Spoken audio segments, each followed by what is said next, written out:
Austin ISD is preparing for more students to return to campus on November 2nd, but with more kids come more concerns about how schools will enforce social distancing and other safety protocols.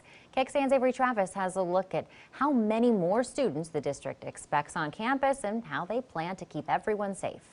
Paul Weiner knows virtual learning isn't easy for every kid, but his Bowie High School student is thriving. Instead of being in a classroom wearing a mask, it seems very institutional and confining and limiting. For safety reasons, his son won't be one of the kids returning to the classroom per the TEA's guidelines, especially if more kids are. A note to Keeling Middle School parents stated that soon, with no capacity limits for the number of students allowed to come to school, there may be more students in the classroom than was previously communicated. This is not a free-for-all where we're opening the doors and kids are going to be running in and there are no masks. Superintendent Stephanie Elizalde says she's still not concerned about maintaining social distancing. Right now, she says around 35% of elementary students are on campus, 13% for middle schools, and even less for high schools. Looking at other large Texas school districts and survey responses already received from parents, AISD only expects about 40% of kids to opt to return in person on November 2nd.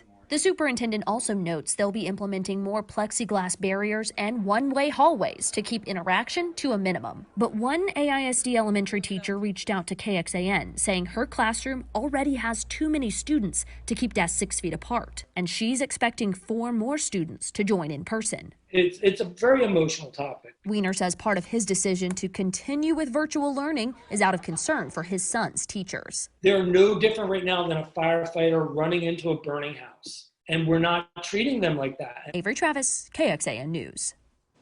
AISD said that they'll have a better estimate of how many children are prepared to do in-person learning next week. That's when they'll get the results from their latest parent survey. We'll be sure to update you when that's available.